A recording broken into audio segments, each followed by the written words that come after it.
join us here on The Journal if you've just started catching this broadcast live. Despite various efforts to tackle South Africa's unemployment crisis, joblessness, especially among young people, this remains a stubbornly high issue as you and I speak. Entrepreneurship, as a skills development entity, has increasingly been promoted as a solution, leading to the rapid expansion of entrepreneurship education across universities, across TVET colleges, and enterprise development programs, as it were. But is this education producing successful entrepreneurs is the grand question, or is it simply producing graduates with entrepreneurship education or qualifications, as it were? Let's unpack this honestly with Dr. Shaheen Khan, who is Senior Academic and Programme Co-ordinator at Regent Business School. Dr. Khan, thank you very much for the time. Welcome to the show. Thank you, Mateko, and good day to your listeners. Thank you very much. Are we generally equipping young people at this time, Doc, to be able to build sustainable growth-orientated businesses, or are we simply creating a whole lot of graduates that have the entrepreneurial knowledge and administrative skills, but don't have a place to really implement that in the real economy? Look, I think we're making progress, but definitely we are not there yet. South Africa, we've invested significantly in entrepreneurial education over the past 2 decades, especially if you look at the university ecosystem, universities, TVET colleges, private higher education institutions, and CETAs, all of them offering entrepreneurship programs. The challenge is not that we're teaching entrepreneurship badly. In fact, I believe that higher education teaches entrepreneurship theory exceptionally well. We teach students how to conduct market research, write business plans, develop market strategies, prepare financial forecasts, understand legal compliance, as well as identify business opportunities. However, knowledge itself doesn't create entrepreneurs. The entrepreneurs that are graduating today will probably face technologies, competitors, business models that don't even exist yet. So we cannot prepare students for a single future. We have to prepare them to continuously learn, adapt, and reinvent themselves. The reality is that many graduates leave university without ever having sold a product to a real customer, negotiated with a supplier, pitched to an investor, or managed employees, as well as experiencing cash flow pressures or dealing with a dissatisfied client. So there's a significant difference between knowing how to write a business plan and actually convincing a bank or an investor to finance that business. So those are lessons that cannot simply be taught through lectures. They have to be experienced. And this is why I believe that entrepreneurship education needs to evolve from teaching about entrepreneurship towards teaching through entrepreneurship. Higher education institutions need to create entrepreneurial ecosystems where students can experience entrepreneurship while they are still studying. Technology itself can play a transformative role, especially artificial intelligence-powered business simulations, which can immerse students in realistic business environments. The simulations should not replace lectures or real-world engagement. Rather, they should complement them. And so ultimately, students shouldn't wait until graduation to discover what entrepreneurship really feels like. By the time they graduate, they should have already launched ideas, solved real business problems, interact with customers, experience setbacks, and develop the confidence to adapt. So, in my opinion, this is how we move from producing graduates who know entrepreneurship towards producing entrepreneurs who can build sustainable business and create jobs. All right. I'm struggling with something, Dr. Khan, and I think so many other people are, in terms of really being able to find a solution. So let's talk about education. You mentioned that education alone cannot be, a building block to being able to be the solution in the problem that we're currently facing. But academia is important. It is important as a structure that filters individuals through universities, through these TVET colleges and enterprise development programs, and then back into society. Well, I mean, in an ideal world, we take those individuals, put them back into society to problem solve. What is the disconnect there? Why is it that we're not able to come out of these institutions and these development programs, get back into society, and problem solve? What is the problem? Excellent question. So the biggest gap is that universities by themselves can teach entrepreneurship, but they cannot fully replace the realities of the market inside a traditional classroom. So when these young entrepreneurs graduate, they quickly discover that securing finance is difficult, attracting customers takes time. Regulations are complex, competitors react unpredictably, as well as how do you build professional networks? This often determines whether a business succeeds or fails. Now, traditionally, higher education has tried to bridge this gap through various programs, things such as business incubators, mentorship from experienced entrepreneurs, industry partnerships, internships, and networking events. However, going forward, I strongly believe that technology provides us an opportunity to go much better or much further. AI powered business simulations will be able to create realistic entrepreneurial environments where students make decisions as if they were running an actual business. And instead of simply writing a business plan that sits on a lecturer's desk, students can experience what happens when they increase prices, launch marketing campaigns, hire staff, take on debt, and so forth. And the AI system can respond to those decisions as a real market would. And this is important because we live in a VUCA world: volatility, uncertainty, complex, and ambiguous. And therefore, entrepreneurs today, they need to navigate these rapid technological changes, shifting customer expectations, and the like. AI simulations is just one tool that can expose students to this complexity. And of course, AI can never replace lectures or mentorship. It needs to complement traditional approaches. So ultimately, the goal is to create entrepreneurs who have already experienced many of the challenges of entrepreneurship before they graduate. In that sense, students should not wait until they leave higher education to become entrepreneurs. They need to begin that journey while they are still learning.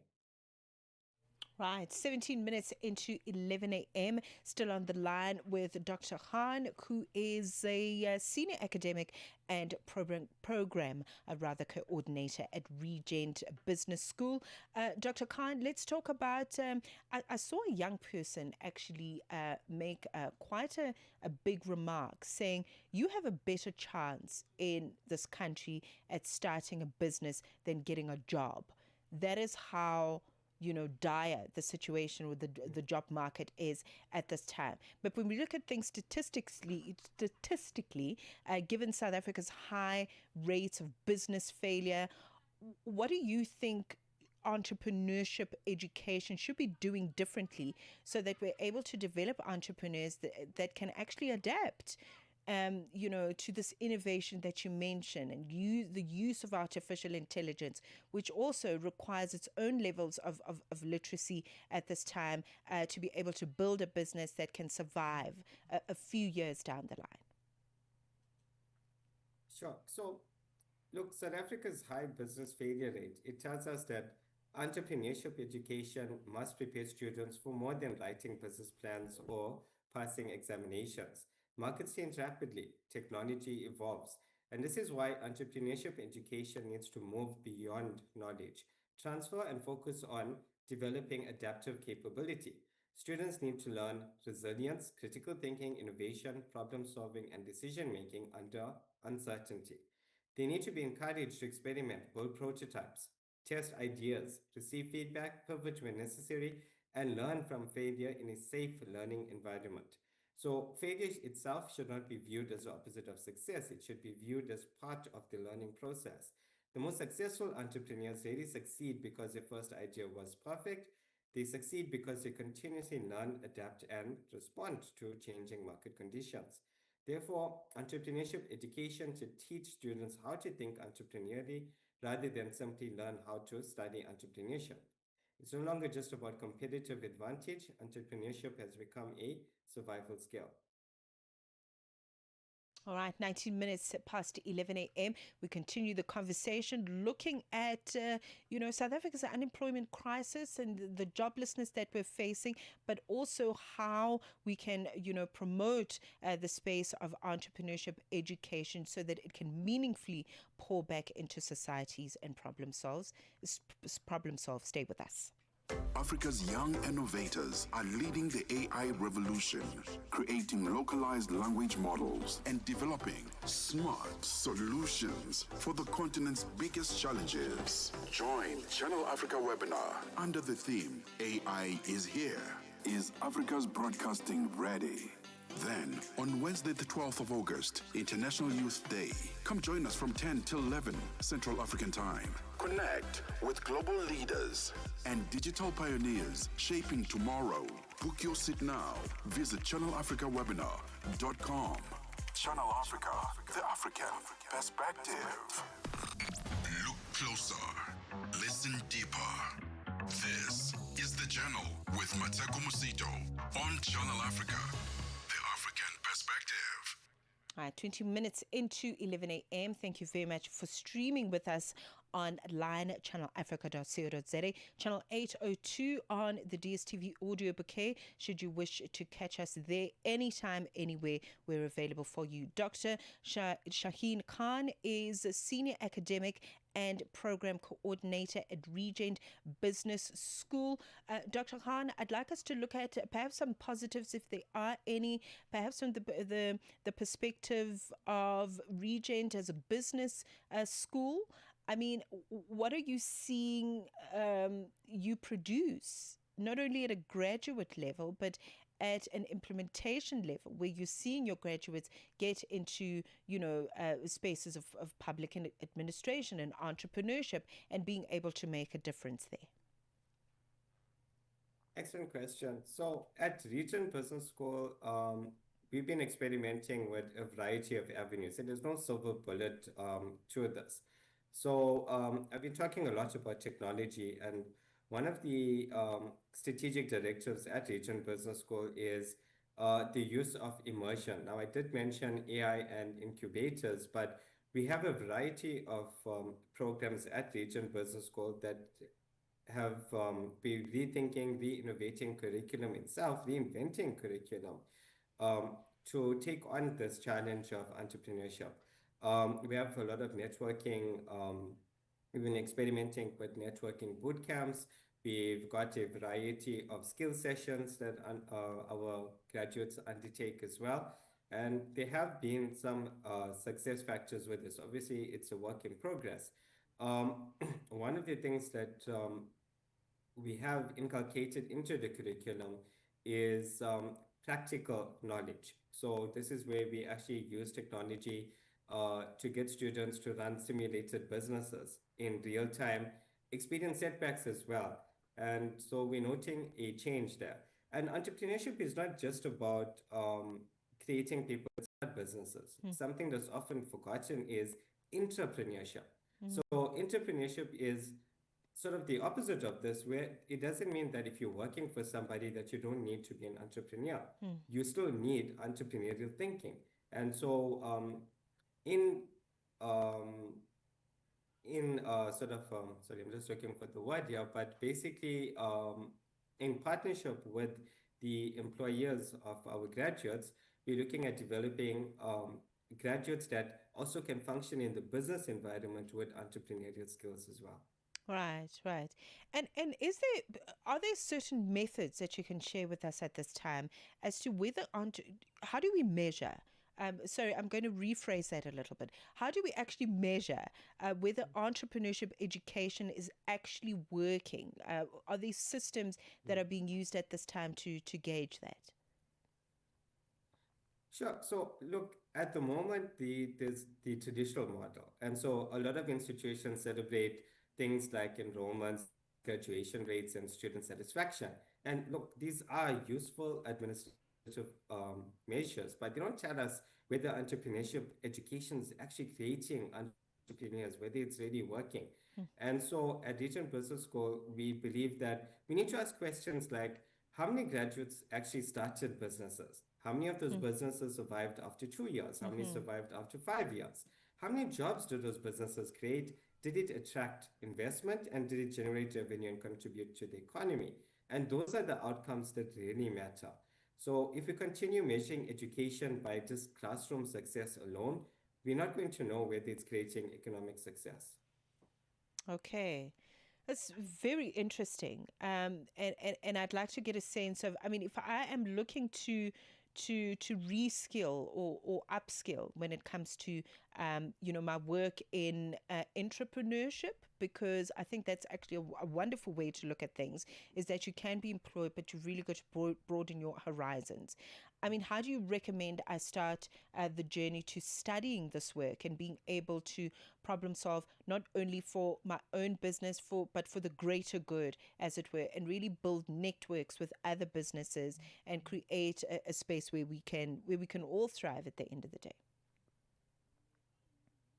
Okay, so at Regent Business School, we offer a variety of entrepreneurship programs, whether it's from certificate, degree, postgraduate, and our MBA level.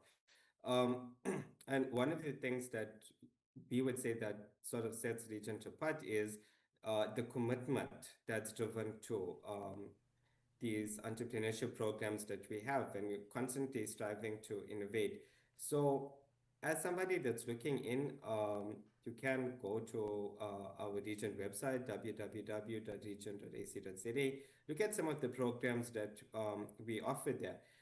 Subsequently, we also have a variety of short learning programs as well, because not a lot of people have time to go to a formal academic program. And so what we're doing is we've created a series of short learning programs based off the knowledge and experience that we gathered from our formal learning programs. These are 6 months, 3-month courses, etc., that just assist in giving you the skills that you need for entrepreneurship. All right, there you go. You can study, you can learn this work, and perhaps really get into community and problem solve. Dr. Khan, thank you very much for your time and thank you for your insights this morning. Thank you. Dr. For the Shaheen best. Goodbye. Khan, Senior Academic and Program Coordinator at Regent Business School.